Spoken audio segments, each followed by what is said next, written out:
இன்றைக்கி நம்ம பார்த்தோம் அப்படின்னா வந்துட்டு போர்ட்டபிள் பார்பிக்யூ அந்த க்ரில் இருக்குது பார்த்திங்களா, இதை வந்துட்டு இப்போ அன்பாக்ஸ் பண்ணிடலாம். அன்பாக்ஸ் பண்ணிவிட்டு இதை நம்ம எப்படி இதில் வந்து சமைக்க போகிறோம் அப்படின்றதையும் நம்ம வந்து வீடியோவில் ஃபுல்லாகவே பார்த்துடலாம்.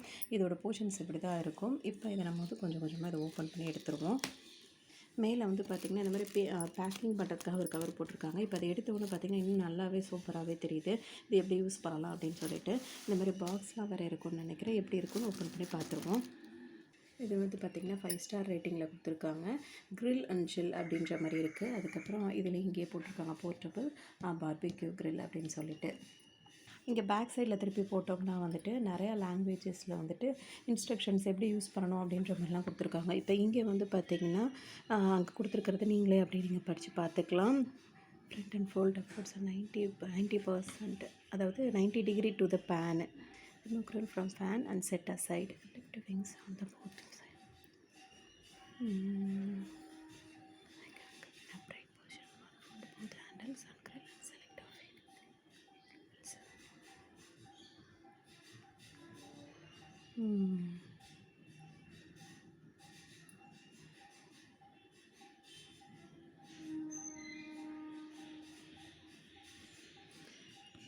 இப்போ இங்கே பார்த்தீங்கன்னா ஃபஸ்ட்டு வந்து நம்ம க்ரில்லில் வைக்கிறது வந்து பார்த்திங்கன்னா 90 டிகிரி அந்த ஹீட் இருக்குது பார்த்திங்களா, அதில் வைக்கலாம் அப்படின்னு சொல்லிட்டு போட்டிருக்காங்க. அடுத்தது வந்து இந்த க்ரில்லை வந்துட்டு அந்த பேன்லேருந்து ரிமூவ் பண்ணிட்டு தான் ஒரு பக்கமாகவே வைக்கணும் அப்படின்னு சொல்லியிருக்காங்க எடுத்து வைக்கும் போதும்.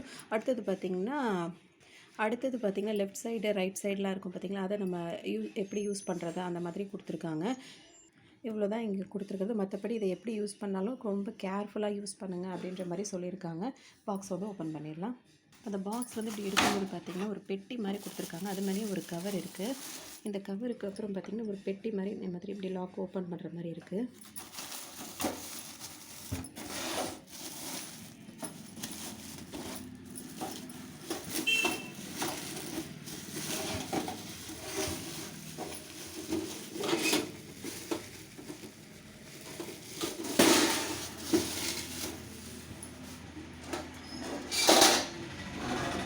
பெட்டியோட சைஸ் பார்த்திங்கன்னா இந்த மாதிரி தான் இருக்குது. பேக் சைடில் வந்து இந்த மாதிரி இருக்குது. இப்படி இருக்கும் பேக் சைடு ஃபுல்லாக அந்த மாதிரி இருக்குது. இந்த மாதிரி சைடில் இந்த மாதிரி வந்துட்டு ஃப்ரண்ட் சைடில் பார்த்திங்கன்னா இப்படி இருக்குது.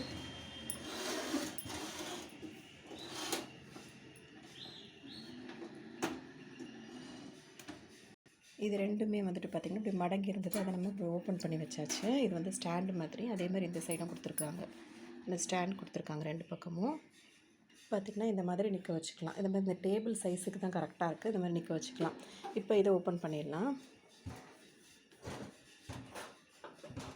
இது ஃபுல்லாகவே நல்லா இவ்வளோ தூரத்துக்கு வரைக்கும் போகுது. இங்கே பார்த்திங்கன்னா இந்த மாதிரி தான் இருக்குது. கீழே போயிட்டு இதுக்குள்ளே வந்து பார்த்திங்கன்னா என்னென்ன இருக்குது அப்படின்னு சொல்லிட்டு பார்த்துடலாம். இந்த மாதிரி ஒரு ஸ்டீலில் ஒன்று கொடுத்துருக்காங்க. அதோட இந்த மாதிரி ஒரு பீஸ் ஒன்று இருக்குது. இதெல்லாம் இனிமேல் தான் செட் பண்ணணும். இது ஒரு பீஸ் இருக்குது. அதே மாதிரி அதிலே 2 இருக்குது இந்த மாதிரி. சரிங்களா, இது 2க்கு அப்புறமா இந்த ஒரு கம்பி ஒன்று இருக்குது. பார்த்தோம்னா இந்த மாதிரி ஒரு கம்பி ஒன்று இருக்குது. அதோடு இப்போ இந்த இது பண்ணுறதுக்காக பார்த்திங்கன்னா ஃபேனுக்காக பார்த்திங்கன்னா இது ஓப்பன் பண்ணி காட்டுறேன். இந்த மாதிரி உடன் ஸ்டிக்கில் தான் கொடுத்துருக்காங்க. உடன் ஸ்டிக்கில் வந்துட்டு இங்கே வந்து இந்த பேன் வந்து இந்த மாதிரி இருக்குது. இப்படி ஒரு பேனு, அதாவது பேன் அண்ட் ட்ரைப். இது ஒரு கரண்டியாக இருக்குது. அதுக்கப்புறம் பார்த்திங்கன்னா இதுவும் வந்து உடன் ஸ்டிக்கில் தான் இருக்குது. இந்த மாதிரி உடனில் வந்துட்டு மேலே வந்து பார்த்திங்கன்னா இந்த மாதிரி இருக்கும். நல்லா ஷார்ப் எட்ஜாக இருக்க மாதிரி இருக்குது. ஸோ இவ்வளோத்தையும் இது மட்டும் தான் தெரிஞ்சு கொடுத்துருக்காங்க. இது எப்படி நம்ம வந்து ஆர்டர் வைஸ் பண்ணுறது அப்படின்றத பார்த்துருவோம். இப்போ இந்த மாதிரி தான் செட் பண்ணி வச்சாச்சு. இதுக்கப்புறம் எப்படி யூஸ் பண்ணணும் அப்படின்றத இப்போ நம்ம சிக்கன் வாங்கினதுக்கு அப்புறமா நம்ம பார்த்துருவோம்.